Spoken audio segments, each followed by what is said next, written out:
अवां ॾिसी रहिया आहियो KTV वर्ल्ड ऑफ न्यूज़ यानी ख़बरुनि जी दुनिया।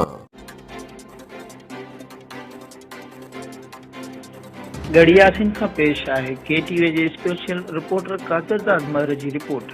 गड़ियासिन शहर जे मसण मौला जे रहवासियुनि जो बासर ख़िलाफ़ एहतजाज, घरनि ते मुबैना कब्ज़े करण जो इल्ज़ाम।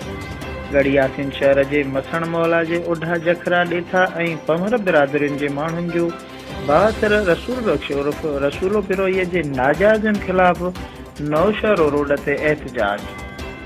इसरार ओढो, रजब ओढो, निज़ाम ओढो, बशीर पंवर, फरीद ॾेथो जी अॻुवाणीअ में गड़ियासिन नौशहरो रोड ते एहतजाज कंदे मसण मौला जे रहवासियुनि दाहींदे चयो त बासर रसूलो बिरोई असां मिसकीन माण्हुनि जे घरनि ते कब्ज़ा करणु चाहे थो।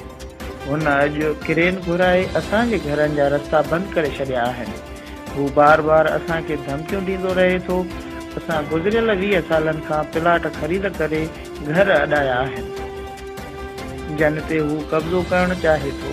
हुन मौक़े ते हिननि IG सिंध मुश्ताक महर, SSP शिकारपुर तनवीर तुनियो ऐं ॿियनि वसवारनि खां मुतालबो कयो त बासर ख़िलाफ़ कब्ज़े जो केस दाख़िल करे खेसि गिरफ़्तार करे असांखे तहफ़ुज़ फ़राहम कयो वञे।